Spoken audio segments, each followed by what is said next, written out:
오늘 하나님께서 우리에게 주시는 말씀은 다니엘 8장 1절에서 14절 그리고 마지막 27절을 함께 교독하도록 하겠습니다. 나 다니엘에게 처음에 나타난 환상 후 벨사살 왕 제3년에 다시 한 환상이 나타나니라. 내가 환상을 보았는데 내가 그것을 볼 때에 내 몸은 엘람 지방 수산성에 있었고 내가 환상을 보기는 을레 강변에서이니라. 내가 눈을 들어본즉 강가에 두 뿔 가진 수량이 섰는데 그 두 뿔이 다 길었으며 그중 한 뿔은 다른 뿔보다 길었고 그 긴 것은 나중에 난 것이더라. 내가 본즉 그 수량이 서쪽과 북쪽과 남쪽을 향하여 받으나 그것을 당할 짐승이 하나도 없고 그 손에서 구할 자가 없으므로 그것이 원하는 대로 행하고 강하여졌더라. 내가 생각할 때에 한 수렴소가 서쪽에서부터 와서 온 지면에 두루 다니되 땅에 닿지 아니하며 그 염소의 두 눈 사이에는 현저한 뿔이 있더라. 그것이 두 뿔 가진 숫양 곧 내가 본 바강가에 섰던 양에게로 나아가되 분노한 힘으로 그것에게로 달려가더니 내가 본즉 그것이 수량에게로 가까이 나아가서는 더욱 성내어 그 수량을 쳐서 그 두 뿔을 꺾으나 숫양에게는 그것을 대적할 힘이 없으므로 그것이 수량을 땅에 엎드리고 짓밟았으나 수량을 그 손에서 벗어나게 할 자가 없었더라. 수점소가 스스로 심히 강대하여 가더니 강성할 때 그 큰 뿔이 꺾이고 그 대신에 현저한 뿔 넷이 하늘 사방을 향하여 났더라.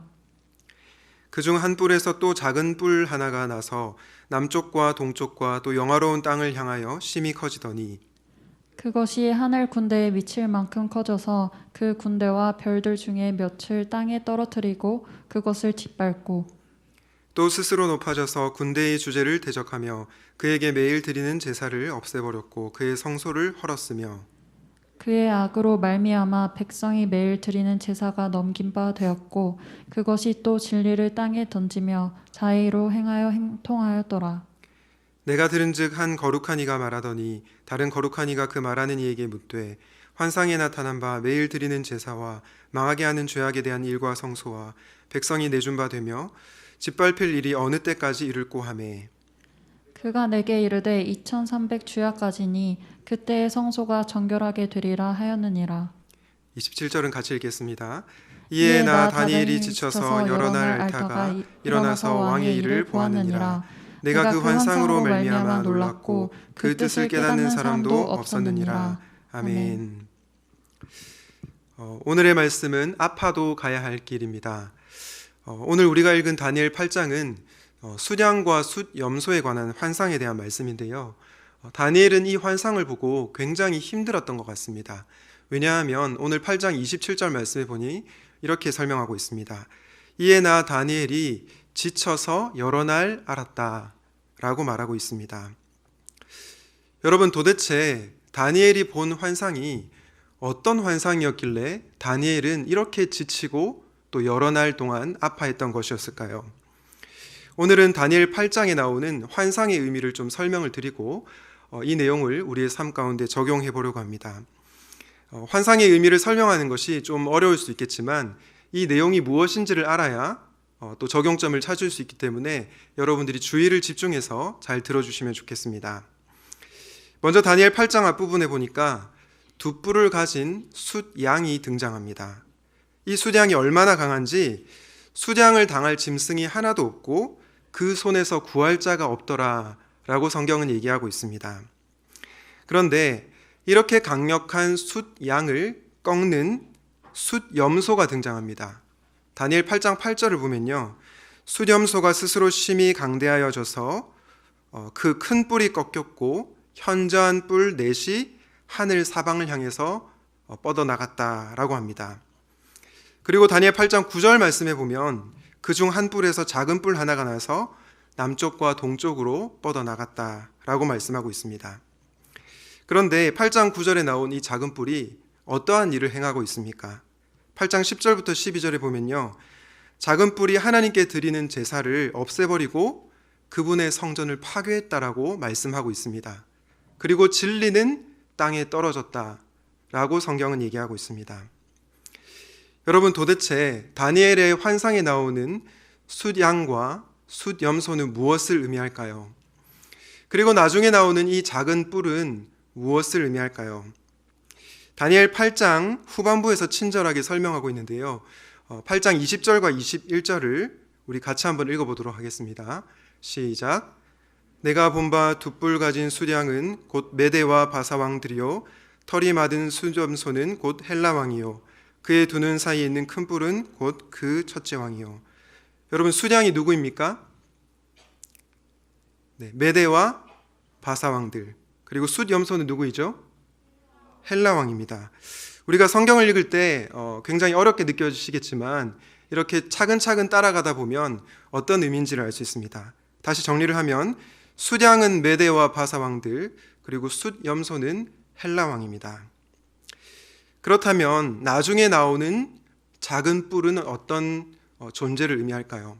학자들은 보통 이 작은 뿔을 안티오코스 에피파네스 4세라고 얘기를 합니다. 에피파네스라고 하는 단어는 신의 현이라고 하는데, 이 안티오코스 4세가 신적인 존재, 신적인 어떤 힘을 가지고 자기 마음대로 하는 모습이 있었기 때문에 안티오코스 에피파네스 4세 이렇게 불렸습니다. 여러분, 우리는 이런 내용을 통해서 왜 다니엘이 지쳤고 또 여러 날 동안 아팠는지 이유를 알 수 있습니다. 바로 하나님께서 악한 왕들이 나타나서 이스라엘 백성들을 고통스럽게 할 것이라고 환상을 통해서 보여주셨기 때문입니다. 사랑하는 샘물 청년 여러분, 사랑하는 성도 여러분, 여러분들은 이 환상을 보면서 어떤 생각이 드십니까? 그래서 어떡하라고? 이게 도대체 나랑 무슨 상관이 있냐? 그게 도대체 무슨 의미가 있니? 그런 생각이 드십니까? 그러나 여러분, 이 환상은 우리의 삶과 정말로 밀접한 관련이 있습니다. 왜냐? 오늘도 하나님과 그분의 백성을 대적하는 세상은 여전히 신자인 우리를 공격하고 있기 때문입니다. 비록 이 시대에는 메대와 바사왕은 없지만, 그리고 안티오코스 4세는 없지만 여전히 저와 여러분을 공격하는 이 악한 세상이 있다는 것입니다. 우리를 무너뜨리기 위해서 호시탐탐 기회를 노리는 사탄의 세력이 있다는 것입니다. 이런 세상을 살다 보면 우리도 다니엘처럼 지치고 또 여러 날 아플 수 있습니다. 그러면서 이런 생각이 드는 거죠. 그냥 나도 세상 사람들처럼 편안하게 살면 안 될까? 적당히 신앙을 타협하면서 살면 안 될까라고 생각을 하게 됩니다. 그러나 주 안에서 사랑하는 여러분, 우리에게는 아파도 가야 할 길이 있습니다. 그 길은 진리의 길이고 예수 그리스도를 따라가는 길입니다. 저는 여러분들이 악한 세상 가운데 때로는 신음하고 좌절할 때가 있겠지만 오늘 말씀을 붙들고 아파도 가야 할 길이라면 꼭 그 길을 걸어가시는 저와 여러분이 되시면 좋겠습니다. 그렇다면 여러분, 이 진리의 길을 걸어가기 위해서 우리가 기억해야 할 사실은 무엇일까요? 세 가지로 묵상하도록 하겠습니다. 먼저 첫 번째는 기억하라입니다. 무엇을 기억해야 합니까? 끝과 심판이 있음을 기억해야 합니다. 악한 자들이 승승장구하는 것 같지만 결국 그들에게도 끝이 있고 그들의 최후는 하나님의 심판이라는 것입니다. 다니엘 8장 25절 말씀을 보실까요? 그는 음흉하여서 매사에 속이는 데 능숙하고 마음이 방자하여서 평화롭게 사는 사람을 많이 죽이며 만왕의 왕을 대적할 것이다. 그러나 사람이 손을 대지 않아도 그는 끝내 망할 것이다. 여기서 그는 작은 뿔을 의미하는데요. 작은 뿔이 제가 뭐라고 말씀드렸죠, 여러분? 안티오코스 에피파네스 4세라고 말씀드렸습니다. 잘 듣고 계시죠, 여러분? 네. 그런데 이 안티오코스 에피파네스 4세가 25절에 보니까 사람이 손을 대지 않아도 그는 끝내 망할 것이다 라고 말하고 있습니다. 실제로 이 안티오코스 4세는요, 갑작스럽게 병으로 죽게 되었습니다. 무엇을 보여줍니까? 아무리 강한 존재라고 하더라도 끝이 있다는 것입니다. 심판이 있다는 것입니다. 우리는 이 악한 세상을 살아가면서 때때로 혼란에 빠질 때가 있습니다. 왜냐?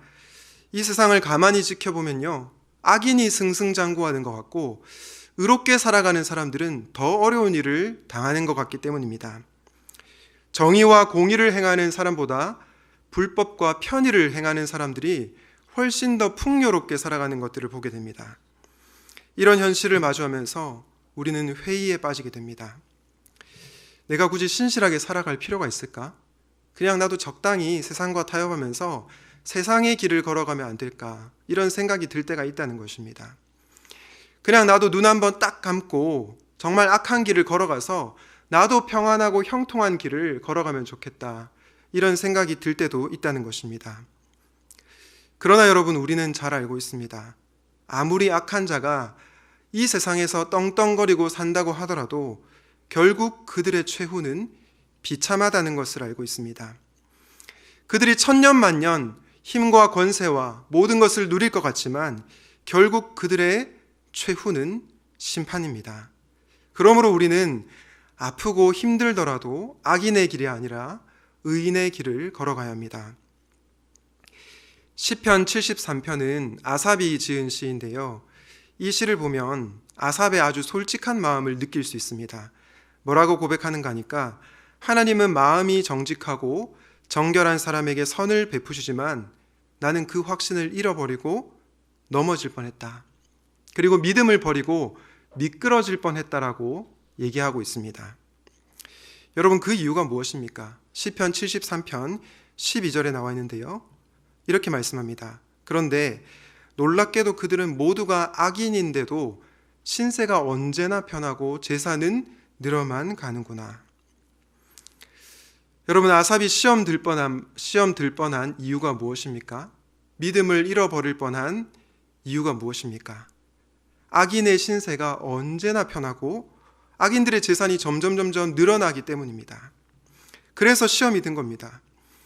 의인이 형통하게 살고 의인이 잘 되면 이해가 되겠는데 악인이 잘 되고 악인이 잘 나가니까 도무지 이해할 수가 없는 것입니다. 이런 아삽이 나중에는 하나님을 가까이 하는 것을 보게 되는데요. 그 이유가 무엇입니까? 시편 73편 17절과 18절 말씀을 우리 같이 한번 읽어보겠습니다. 시작. 그러나 마침내 하나님의 성소에 들어가서야 악한 자들의 종말이 어떻게 되리라는 것을 깨닫게 되었습니다.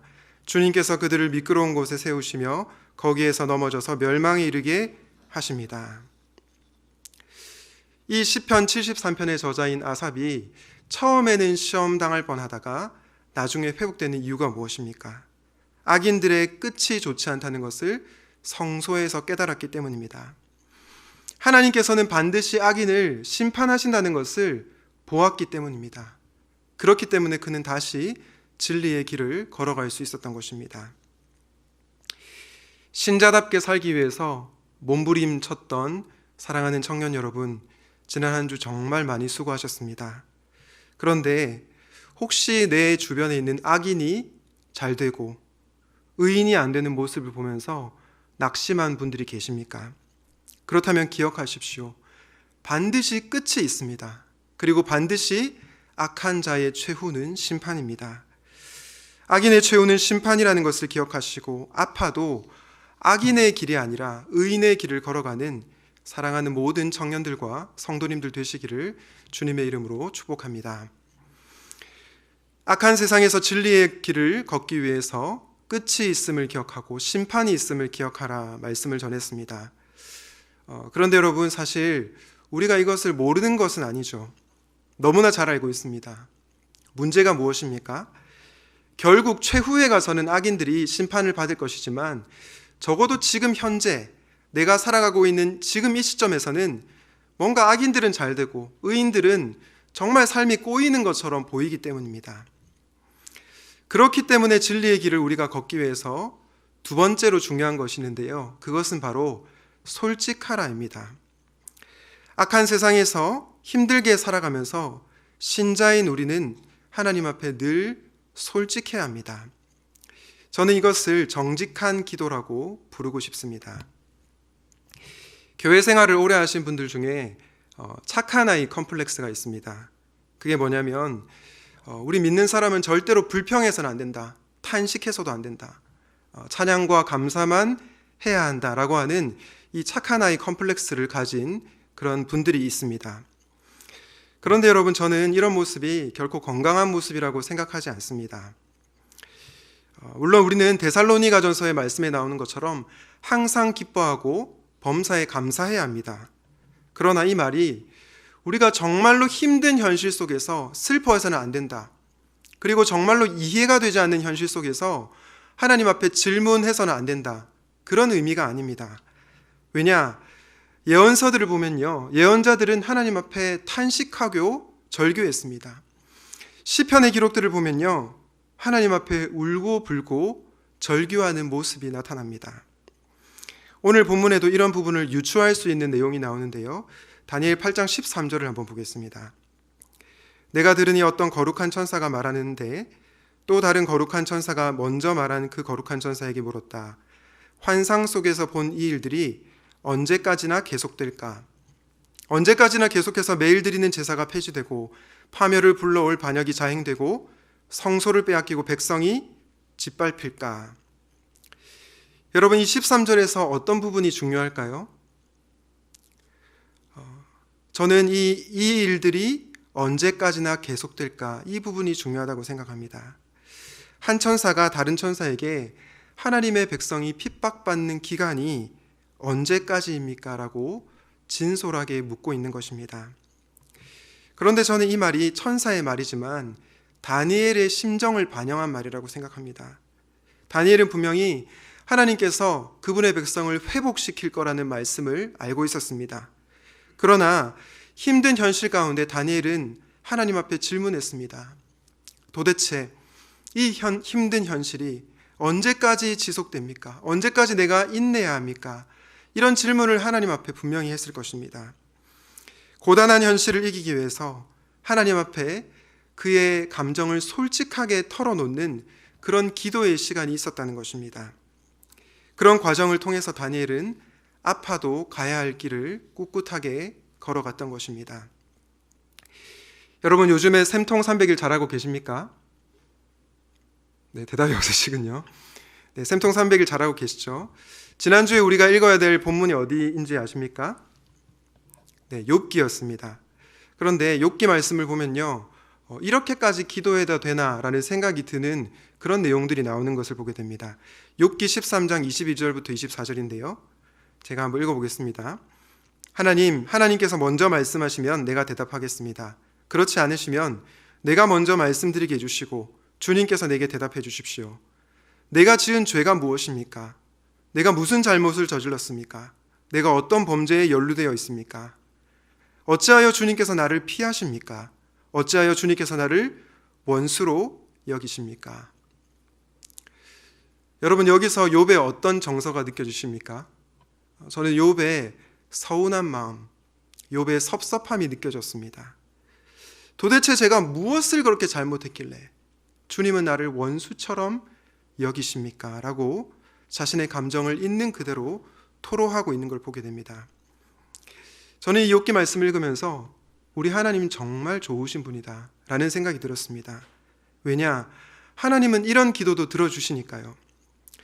우리는 착한 아이 컴플렉스에 빠져서 착한 말, 예쁜 말, 고운 말 이렇게만 기도해야 된다고 생각을 합니다. 그런데 하나님은 서운한 말, 투박한 말, 어떻게 보면 감히 이런 말을 해도 될까? 라는 생각이 드는 그런 말조차도 들어주고 계신다는 것입니다. 물론 하나님은 나중에 욥에게 나는 창조자고 너는 피조물이다 라고 분명히 말씀하십니다. 그러나 적어도 이 본문에서는 하나님은 욥의 불평과 탄식을 들어주고 계십니다. 최근에 제가 욥 까닭을 읽다라고 하는 책을 읽었는데요. 그 책에 보니 이런 구절이 나와 있었습니다. 그러고 보니 하나님은 일기장과 같다. 내가 무슨 말을 해도 일기장은 다 받아준다. 내 문장에 오탈자가 있어도 말 같지 않은 내용이 있어도 굳이 지적하지 않는다. 이 세상에 나의 유일한 경청자가 있다면 하나님 아니면 일기장일 것이라.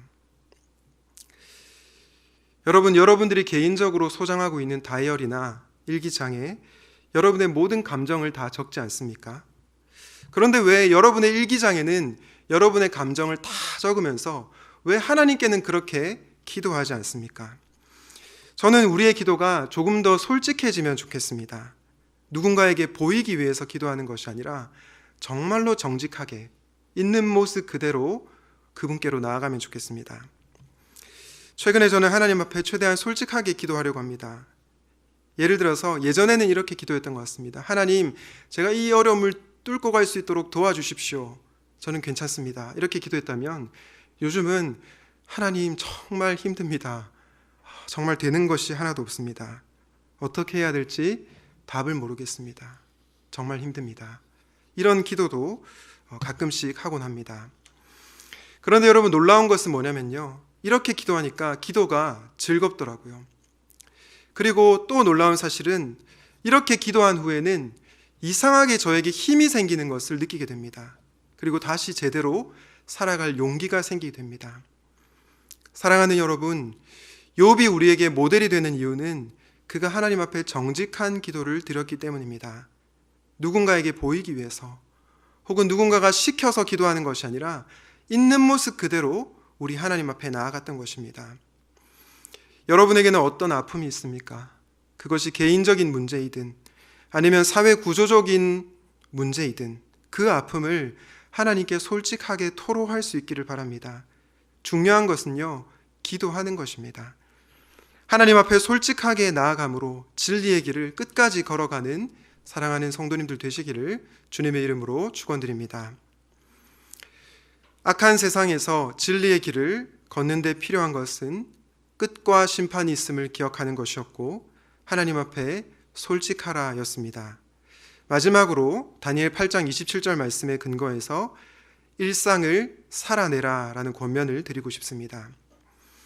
끝과 심판이 있는 것을 기억하는 것도 중요하고 또 하나님 앞에 솔직하게 아뢰는 것도 중요한데 결국은 가장 중요한 것은 우리의 일상을 살아내는 것입니다.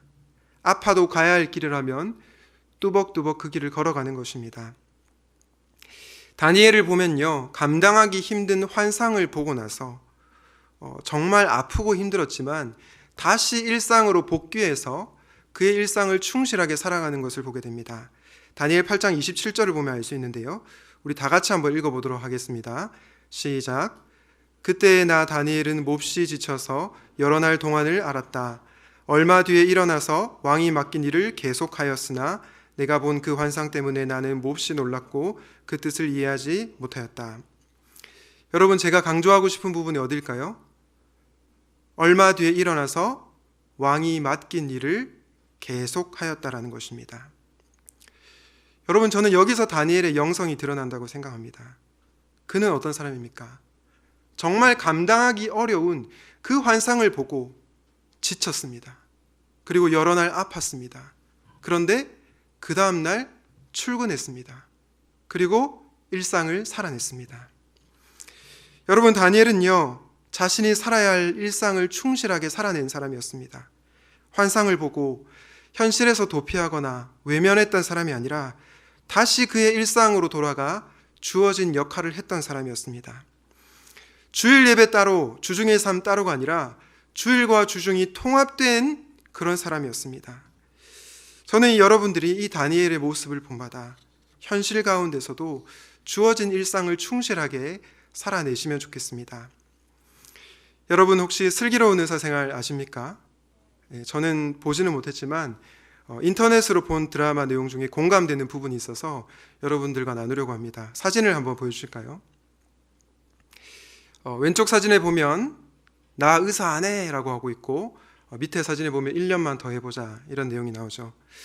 못 보신 분들을 위해서 잠시 설명을 드리면 여기 사진에 나오는 두 배우는 형제지간입니다. 왼쪽은 소아과 의사고 오른쪽은 신부님입니다. 이 소아과 의사가 자신이 이제 아이를 치료하고 있는데 자신이 치료하고 있는 아이가 낫지를 않고 어느 날 죽게 되자 너무 힘들어합니다. 그래서 신부인 형한테 와가지고 이렇게 말하는 거죠. 나 의사 안 해 라고 이렇게 웁니다. 연기가 좀 됩니까? 네. 나 의사 안 해. 네. 좀 더 잘했어야 되는데. 네. 그렇게 얘기를 하고 또 정말 죄책감에 괴로워서 이제는 의사를 포기하고 싶다라고 말을 합니다. 그러면 신부인 형이 정말로 무표정으로 이 아래 사진에 나와 있는 것처럼 야, 1년만 더 해보자 이렇게 얘기합니다. 이 대사만 보면요, 형이 굉장히 정이 없는 것 같지만 사실 동생은 상습범입니다. 힘든 일이 있을 때마다 형, 나 의사 안 해, 의사 안 해, 계속 이렇게 얘기하는 겁니다. 그러니까 이제 지겨워가지고 1년만 더 해보자, 1년만 더 해보자 이렇게 얘기했던 거죠. 재밌는 것은요, 이 의사가 1년만 더 해보자 이 말을 듣고 다시 용기를 얻어서 그의 일상으로 돌아갑니다. 아프고 힘들어도 자신이 가야 할 길이었기에 눈물을 펑펑 쏟고 나서 다시 그의 일상의 자리로 돌아갔다는 것입니다. 결국 그는 아주 좋은 전문의가 되었고 수많은 아이를 치료하게 됩니다. 여러분, 만약에 이 의사가 힘들다고 자신의 소명을 포기했으면 어떻게 되었을까요? 그가 살릴 수 있는 수많은 아이를 살리지 못했을 것입니다. 그리고 환자들은 정말 좋은 의사를 만나지 못했을 것입니다. 하지만 그가 아프고 힘들어도 가야 할 길을 걸어갔기 때문에 그로 인해 수많은 생명이 살아나는 놀라운 일들이 일어나게 된 것입니다. 주 안에서 사랑하는 샘물 청년 여러분, 사랑하는 성도님 여러분, 우리도 마찬가지입니다. 우리가 아프고 힘들더라도 우리가 살아야 할 일상을 충실히 살아갈 때 하나님께서는 반드시 그 일상의 자리에서 꽃을 피우게 하시고 열매를 맺게 하실 것입니다. 여러분들이 살아내야 할 일상의 자리는 어디입니까? 그곳은 우리가 매일간의 학교나 대학원이 될 수 있습니다. 어떤 분들에게는 전쟁터와 같은 일터가 될 수 있습니다. 또 다른 분들에게는 하루 종일 수고해야 되는 사업장이 될 수 있습니다. 자녀를 키우는 분들에게는 육아의 자리가 될 수 있겠고요. 저 같은 목사는 목회의 자리가 일상의 자리입니다. 그리고 매주 목자로 섬기시는 분들은 목장의 자리가 바로 여러분들의 일상의 자리일 것입니다. 그런데 만약 우리가 이 일상의 자리를 내팽개친다면, 힘들다고 그냥 대충 한다면 우리는 그 어떤 열매도 맺을 수 없을 것입니다. 그러나 아프고 힘들더라도 우리의 일상을 살아낼 때 그곳에서 놀라운 역사가 일어나게 될 것입니다. 지난주에 한 목자가 저에게 목원의 기쁜 소식을 전하면서 너무 행복해 하더라고요. 저는 이 모습을 보면서 덩달아 기뻤습니다. 내가 잘 되는 것도 기쁜데 내 목원이 잘 되는 것을 보면서 정말 기뻐하는 그 모습을 보니까 그 목자의 마음이 너무 귀하더라고요. 그리고 저도 참 기뻤습니다. 목자로서 섬기는 것이 결코 쉬운 일은 아니죠. 그런데 이 목자가 그 일상의 자리를 굳게 지켰기 때문에 이런 기쁨과 보람을 느낄 수 있는 것입니다. 저는 샘물의 청년들과 우리 성도님들이 아파도 가야 할 길이라면 그 길을 뚝심 있게 걸어갈 수 있으면 좋겠습니다. 때로는 그 길이 꽃길이 아니라 가시밭길일 수 있습니다. 그러나 우리가 그 길을 걸어갈 때 우리 주님은 우리를 격려하시고 도우실 것입니다. 그리고 주님 다시 오시는 그날에 착하고 충성된 종아, 네가 그동안 정말 많이 수고하였다라고 우리를 이렇게 안아주실 것입니다. 베드로는 고난을 겪고 있는 성도들을 향해서 베드로전서 1장 7절에서 이렇게 말씀합니다. 너희 믿음의 확실함은 불로 연단하여도 없어질 금보다 더 귀하여 예수 그리스도께서 나타나실 때에 칭찬과 영광과 존귀를 얻게 할 것이니라. 아멘. 사랑하는 여러분, 신자가 걸어가야 할 길은 넓은 길이 아니라 좁은 길입니다. 그러나 그 길은 사망에 이르는 길이 아니라 생명에 이르는 길입니다. 특별히 우리가 고난과 역경을 통과하고 났을 때 우리 주님께서 칭찬하시고 인정하시는 길입니다. 저는 이 세상에는 두 부류의 사람이 있다고 생각합니다. 아프고 힘들 때 걸어가야 할 길을 포기하는 사람, 그리고 아프고 힘들지만 그 길을 꿋꿋이 걸어가는 사람. 여러분들은 어떤 사람들이 되고 싶습니까? 바라기는 샘물의 모든 성도님들이 고단한 일상을 살아내시기 바랍니다. 아파도 가야 할 길이라면 그 길을 우리 주님과 동행하며 걸어갈 수 있기를 간절히 축복합니다. 말씀을 정리하겠습니다. 우리는 다니엘의 환상을 통해서 우리를 둘러싸고 있는 하나님을 대적하는 세상이 결코 만만하지 않구나라는 것을 보게 되었습니다. 수량과 수렴소처럼 너무나 막강하고 작은 뿔처럼 하나님의 백성을 공격하는 무시무시한 세력이라는 것을 보게 되었습니다. 우리는 이런 하나님과 그분을 대적하는 세상을 보면서 때로는 적당히 타협하면서 살아가고 싶은 마음이 들기도 합니다. 좁은 길보다 넓은 길, 안락한 길을 걸어가고 싶은 마음이 생길 때가 있습니다. 그러나 사랑하는 여러분, 오늘 말씀을 통해서 다시 한번 여러분의 마음을 지킬 수 있기를 바랍니다. 아파도 걸어가야 할 길이라면 끝까지 그 길을 걸어가시기 바랍니다. 그러기 위해서 끝과 심판이 있음을 기억하고 하나님 앞에 솔직하게 기도하며 일상의 삶을 살아내시기 바랍니다. 그런 삶 가운데 우리 주님께서 은혜를 부어주실 것입니다. 나아가 주님께서 다시 오실 때에 칭찬과 존귀와 영광을 얻게 하실 것입니다. 때로는 무겁게 느껴질 때도 있겠지만 아파도 가야 할 길을 걸어가는 사랑하는 샘물의 청년들과 모든 성도님들 되시기를 우리 주님의 이름으로 축원드립니다. 아멘. 오늘 말씀을 기억하면서 나는 오늘도 가네 함께 찬양하도록 하겠습니다.